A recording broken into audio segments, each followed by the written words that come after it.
Hotel लेवाना में आग लगी, पूरे होटल में धुआं भर गया। फायर ब्रिगेड से लेकर बुलडोजर तक सब ने अपना अपना काम किया, लेकिन होनी को कौन टाल सकता है।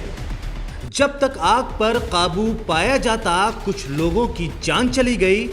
हम ये कुछ इसलिए कह रहे हैं कि सरकारी आंकड़े में ये कुछ ही है, कोई होगा अपने घर का इकलौता, पर इतने बड़े सूबों में गिनती तो ऐसी ही होती है जहां संवेदनाएं किनारे रख दी जाती हैं। लेकिन जो ये कुछ लोग अब इस दुनिया में नहीं हैं, वो आज दुनिया में होते अगर प्रशासन ने अपनी जिम्मेदारी सही से निभाई होती।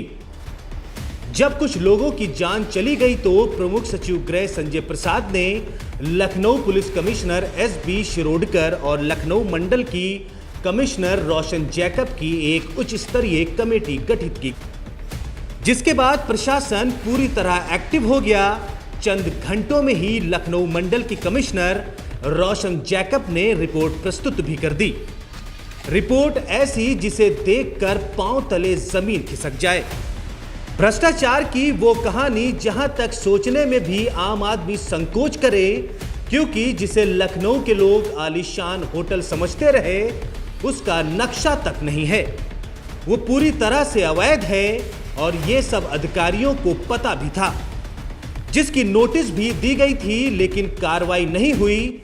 इतना ही नहीं, फायर के साथ और कई एनओसी भी गलत तरीके से ली गई। अब जब मामला सामने आ गया तो गलत तरीके से एनओसी देने वाले अधिकारियों पर कार्रवाई और होटल पर बुलडोजर चलाने की बात चल रही है।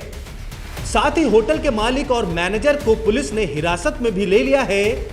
सवाल वही है कि प्रशासन की आंखें लाशों को देखने के बाद ही क्यों खुलती हैं।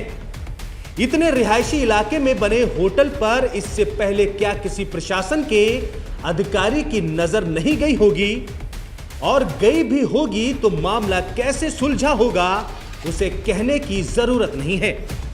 फिलहाल इस घटना को देखते हुए पूरे प्रदेश में कार्रवाई के निर्देश दिए गए हैं, लेकिन अब ये किस तरह से होगी देखने वाला होगा, या फिर कुछ इसी तरह की घटनाओं के बाद फिर प्रशासन जागेगा। Bureau report, the Leader Hindi.